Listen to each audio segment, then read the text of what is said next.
વડોદરાના ચકચારી ભાઈલી ગેંગરેપ કેસમાં કોર્ટે ચુકાદો આપતા 5 આરોપીને દોષી ઠેરવ્યા। 25મીએ સજા સંભળાવશે। વર્ષ 2024માં બીજા નોરતાની રાત્રે મિત્ર સાથે ગરબા જોવા ગયેલી 16 વર્ષીય સગીરા પર આરોપીએ સામૂહિક દુષ્કર્મ આચર્યું। પીડિતા અને તેનો મિત્ર નોરતાની રાત્રે બેઠેલા ત્યારે પૂર્વ તૈયારી સાથે આવેલા આરોપીઓએ મિત્રને પકડી રાખી સગીરા પર દુષ્કર્મ આચર્યું।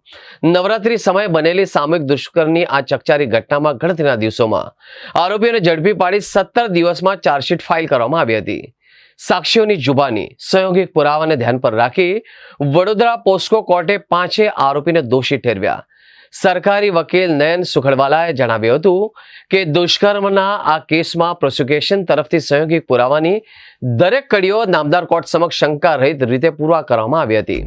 આ ગુનાની શરૂઆતમાં 5 પૈકી 2 આરોપીઓ ભોગ બનનાર સાથે શારીરિક છેડછાડ કરીને અને ત્યારબાદ બાકીના 3 જણાએ સામૂહિક દુષ્કર્મ આચર્યું હતું।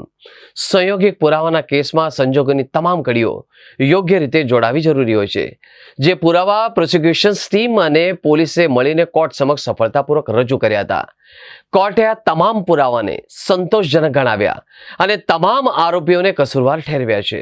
કર્મના કેસમાં પ્રોસિક્યુશન તરફે સંયોગિક પુરાવોના દરેકે દરેક કડીઓ નામદાર કોર્ટ સમક્ષ શંકારહિત રીતે પુરવાર કરવામાં આવી। આ ગુનાની શરૂઆતમાં 5 પૈકી 2 આરોપીએ ભોગ બનનાર સાથે શારીરિક છેડછાડ કરેલી અને ત્યાર પછી 3 જણાએ સામૂહિક બળાત્કાર કર્યો હતો। બળાત્કાર કર્યા પછી પાછા 5 જણ ભેગા થયા તેના સીસી ફૂટેજ પણ નામદાર કોર્ટે માન્યા છે। સીસી ફૂટેજ એના સર્ટિફિકેટ સાથે કોર્ટમાં અમે રજૂ કર્યા। ભોગ બનનારનો મોબાઈલ પણ લૂંટી ગયેલા એ લૂંટ એ પણ કોર્ટે માની છે। પુરાવાનો નાશ કરવાને માટે વિશ્વામિત્રી નદીમાં મોબાઈલ ફેંકી દીધેલો અને એ શોધવાને માટે ફાયર બ્રિગેડના અધિકારીઓ અને એની જુબાનીઓ પણ માની છે। મેડિકલ પુરાવો પણ કોર્ટે માન્યો છે। એટલે જે સંયોગિક પુરાવાનો જ્યારે કેસ હોય તે વખતે દરેક સંજોગની કડી મળવી જોઈએ, તેવી રીતનો પુરાવો કોર્ટમાં પ્રોસિક્યુશને રજૂ કરવો પડે, તો એ રીતે પુરાવો અમારી પ્રોસિક્યુશન ટીમ અને પોલીસે મળી અને કોર્ટ સમક્ષ રજૂ કર્યો। કોર્ટે એ પુરાવાને સંતોષજનક માન્યો, એમાં કોઈ શંકા નહીં માની અને તમામ આરોપીને આજે કસૂરવાર ઠેરવા છે। કસૂરવાર ઠેરવા પછી આરોપીને કેટલી સજા કરવી એ બાબતે અલગથી દલીલ કરવી પડે કાયદા પ્રમાણે, અને એ દલીલ 25 તારીખે રાખવામાં આવી છે।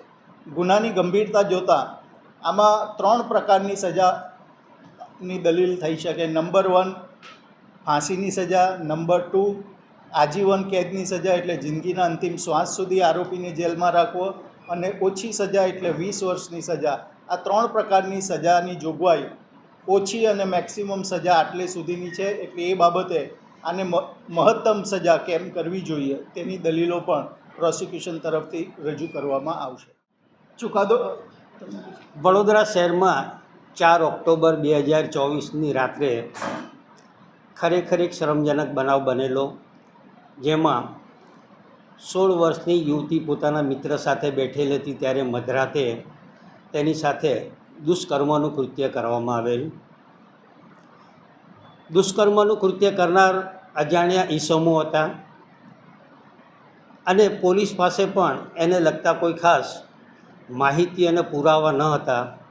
તેમ છતાંય વડોદરા શહેર ડીસીબી પોલીસ અને વડોદરા તાલુકા પોલીસે ખૂબ જ મહેનત કરી અને દુષ્કર્મ કરનાર 5 વ્યક્તિઓને ધરપકડ કરી અને તેમની સામે ચાર્જશીટ કરેલું। પોલીસે આ કામે ઘણા બધા પુરાવા મૂકેલા હતા અને કેસની ઇન્સાફી કાર્યવાહી કોર્ટ સમક્ષ શરૂ થતાં સરકારશ્રી દ્વારા એ કેસની ઇન્સાફી કાર્યવાહી માટે સુરતના મુખ્ય જિલ્લા સરકારી વકીલ શ્રી નયનભાઈ સુખડવાલા, વડોદરાના મુખ્ય જિલ્લા સરકારી વકીલ શ્રી અનિલભાઈ દેસાઈ અને મારી ખાસ સરકારી વકીલ તરીકે નિમણૂક કરેલી। આ કેસની શરૂઆત થતાં અમે આ કેસ સાબિત કરવા કુલ 45 સાક્ષીઓને તપાસેલા, જેમાં ભોગ બનનાર, એની માતા, એનો મિત્ર, એનો ભાઈ, ડૉક્ટર્સ, ફોરેન્સિક સાયન્સ અને અન્ય પુરાવા સાથે કુલ 315 દસ્તાવેજી પુરાવા રજૂ કરવામાં આવેલા। આજ રોજ નામદાર કોર્ટે પ્રોસિક્યુશન તરફે રજૂ કરવામાં આવેલ તમામ પુરાવા માન્ય રાખી અને 5 આરોપીઓને સામૂહિક બળાત્કાર અને અન્ય ગુના માટે તકસીરવાન ઠરાવેલા છે. 5 આરોપીઓને આજે નામદાર કોર્ટે ગુનેગાર ઠરાવતા તેમને કેટલી સજા કરવી તે અંગેની સુનાવણી 25 તારીખે આગળ મુકરર કરવામાં આવેલી છે. આ કેસના મહત્ત્વના સંજોગો શ્રી નયનભાઈના મુખે સાંભળીએ.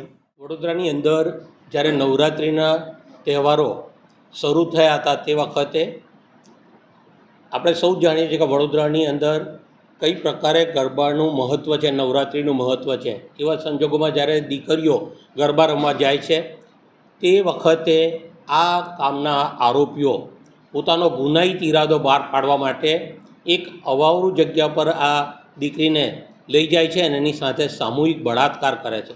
આ કેસની અંદર 5 આરોપીઓ હતા. નામદાર કોર્ટે આજે 5 આરોપીઓને આ નાની દીકરીની સાથે જે રીતે દુષ્કર્મ કર્યું છે એ તમામ ગેરકાયદેસરના કૃત્ય બાબતે આજે આ લોકોને કસૂરવાર ઠેરવ્યા છે, ગુનેગાર જાહેર કર્યા છે અને એ તમામ આરોપીઓને સજા જે કરવાની છે એ સજાને માટે તારીખ 25ના રોજ સજા માટેના દલીલો માટે કેસ મુલતવી રાખવામાં આવ્યો છે. નવરાત્રિના બીજા દિવસે જ આ પ્રકારનું દુષ્કૃત્ય થયું.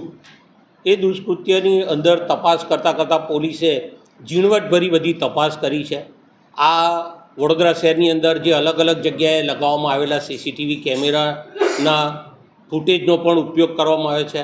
અમારી સ્પેશિયલ પ્રોસિક્યુટરની ટીમ સુરતના મુખ્ય સરકારી વકીલ નયનભાઈ સુખડવાલા, વડોદરા શહેરના સિનિયર ધારાશાસ્ત્રી શૈલેષભાઈ પટેલ અને હું આ કેસની અંદર સ્પેશિયલ પ્રોસિક્યુટર તરીકે હતા ત્યારે અમે આ આખો ગુનો નિઃશંકપણે પુરવાર કરેલો છે.